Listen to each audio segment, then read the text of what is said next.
is Marina McElroy Walker, and this is Communications Unit 3 Independent Project, the basics of following a sewing pattern.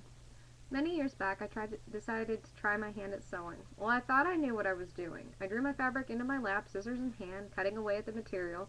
When I looked down at my masterpiece of cutting technique, I realized not only had I cut my fabric, I had cut everything else in my lap as well. I stood up wearing a pair of sliced-up jogging pants, crying in dismay. I had not felt the material had gathered under my blades. Just like when you start to do anything, there was a lot I didn't know. Looking at patterns fell under the same classification as Latin for me, a strange foreign idea that other people understood. Having been self-taught, I've ran through just about every pitfall you can think of learning through trial and error. While I wouldn't suggest this method of learning, here are some basic ideas to put you off on the right foot. Knowing how to find the information on your pattern is essential. Assuming you have decided the pattern, here are some of those things to pay attention to when purchasing your material. First things first. What kind of material is the pattern intended for? This will be listed on the back of your pattern. Look for the measurement chart.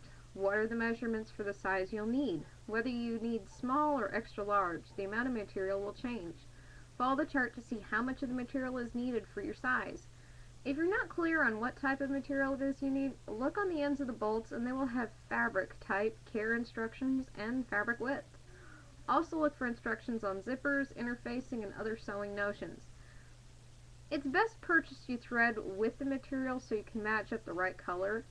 When you don't have the right material to start off with, it can waste time and cause frustration. Oftentimes I've had to stop in mid-project because I didn't have all the material necessary to continue to the next step.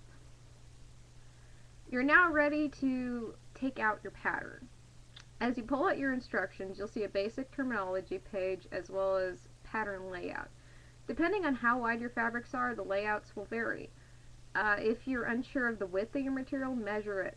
This will make things easier on you than trying to figure out the best way to keep from wasting material or potentially not having enough. The paper patterns will have guide arrows to show you which way to the pattern or the best sewing results if you cut it this way. If you choose not to follow these instructions, warping in the design can occur and it will also mess up in sewing. Things you watch for are pieces placed on fold lines, pieces that only require one cut, as well as places where you'll need to add darts. The sewing instructions will have all these terms you will need to know for the project. Read them carefully before you begin to cut or sew anything. You're going to need to be really familiar with these because you're going to run into a lot of spots that are going to be very frustrating if you didn't. When first starting sewing, your stitch ripper is going to be your best friend. And when in doubt, look it up. There are tons of forums and free instructional classes on how to sew. Some of them are free in your area, so you don't have to necessarily do it online. You can actually have somebody physically show you. Mistakes are going to happen, but they can be avoided with just trial and error. It happens. If you haven't done it before, there's going to be problems. Just be ready for them. Make sure to have what you need when you start.